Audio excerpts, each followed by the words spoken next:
Presentations can be enjoyable and effective even if you haven't done one in your life. In this video, I'll be talking about how you can get better at presenting at work even if you just get started. I remember myself running out of breath, mentally prepare a couple of hours before the presentation, having pages of notes that I couldn't follow because I was too stressed. When it comes to presenting, there is no one way to do that. What I recommend is to follow some best practices, imitate other people, and at some point you'll find your own style. I did presentations to big companies, and one thing that I always follow is to make sure that I deliver on the promise that I make at the beginning. What I realized from doing multiple presentations at work is that people are not so attracted anymore about how professional you are or look when you do a presentation. What they are looking is to make sure that you are the right person, the right expert that can solve their problem. Having said that, let's jump in and see what you can do to give a better presentation at work. The first one is quantity over quality. And I know that this sounds counterintuitive, but the first 10 to 20 presentations you'll not do a great job and you'll not know what to say or what to do. And my recommendation here is to try to talk with your superiors and try to create as many opportunities as possible. If you haven't done a presentation before, people won't reach out to you to ask you to do presentations. This is why I recommend you to go to them and tell them that you want to improve your presentation skills and if they can give you some opportunities to do so. After you've done 10 to 20 presentations, the next step for you is to focus on the quality more than on the quantity. And this brings me to the next topic, which is focus on your audience. When you just get started, it's more likely for you to focus on all the mistakes that you are making while presenting.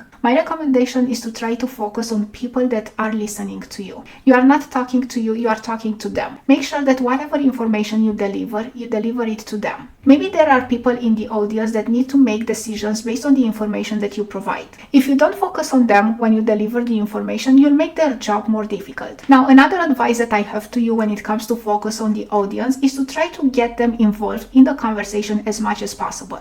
I know that it might sound scary, but think that if you have to do a 1-hour presentation and you don't allow people to get involved in the conversation, they'll probably start multitasking or doing other things, and then at the end of the presentation, they are not able to follow you. You'll make your job and their job more difficult. You'll probably receive more questions at the end of the presentation, and they will not be able to make a decision because they were not able to follow you. Now, the next point is don't forget to breathe. If you are already anxious about making a presentation, think that if you run out of breath, it will make you even more anxious. Also, if you try to speak faster and you run out of breath, it's more likely for people to not be able to follow you. So what I recommend is to try to slow down, take some breaks, breathe, and then move on to the next topic that you want to talk about. If you are afraid that people will jump in whenever you take a break, what I recommend is at the beginning of the presentation, let them know that they will have time at the end of the presentation to ask questions. So when someone jumps in when you take a break, remind themselves that they will have time at the end of the presentation to ask questions. Now, the next point that I'd like to discuss about is to create a structure for your presentation that you can stick with.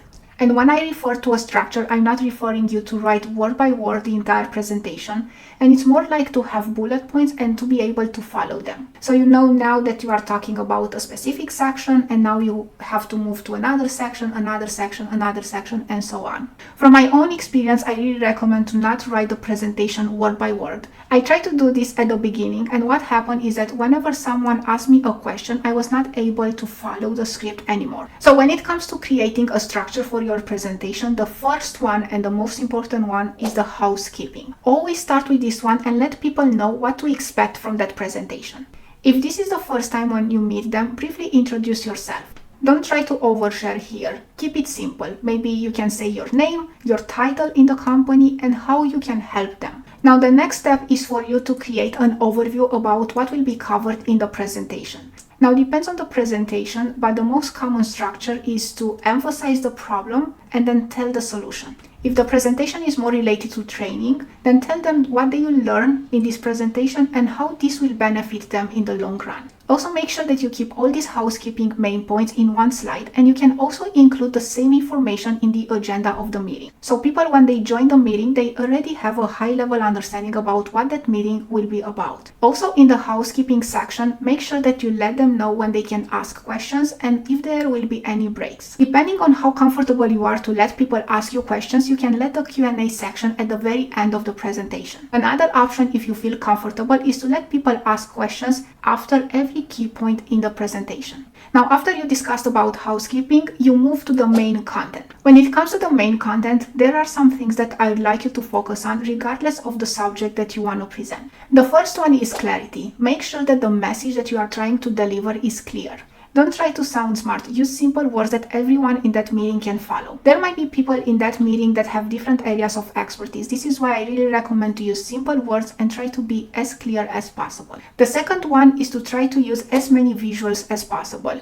If you do a PowerPoint presentation, instead of writing a lot of text on the slides, try to include charts that you can easily talk about and people can easily follow you. Now, the next one is about engagement. Try to keep the audience as engaged as possible. Let them ask questions, or if you don't want to get interrupted, ask them to ask those questions in the chat, and then you can read those questions at the end of the presentation. You can also let them provide different ideas or feedback about what you are presenting.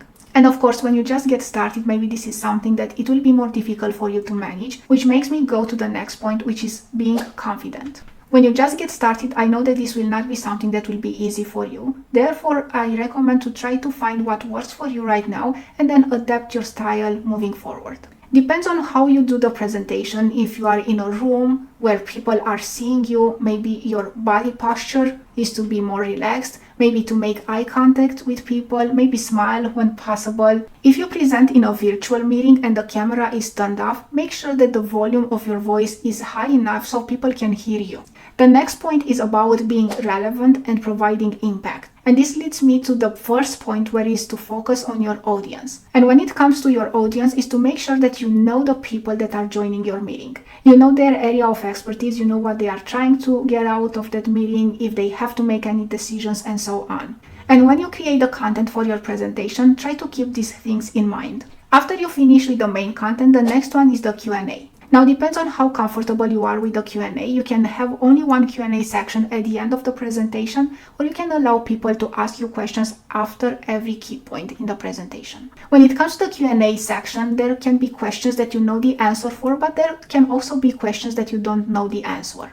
Don't try to panic. What I recommend here is to write down those questions and let people know that you don't know the answer right now, but you'll try to follow up with other coworkers that might give you that information. People will like and appreciate you more if you are honest and show that you care about them. And it's absolutely normal there to be some times where you don't have the answers to their questions. So after you discussed about the housekeeping, the main content, and you allow people to ask you questions, the next step for you is to make a conclusion about everything that has been discussed. In the conclusion section, summarize the key points that were discussed during the presentation.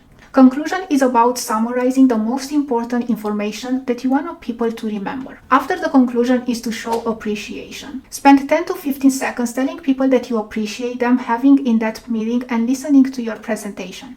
We are almost at the end of this video, and I'd like to share with you two more things. The first one is to make sure that you prepare before the presentation. If you know that you are anxious, try to run the presentation multiple times before you present it to people.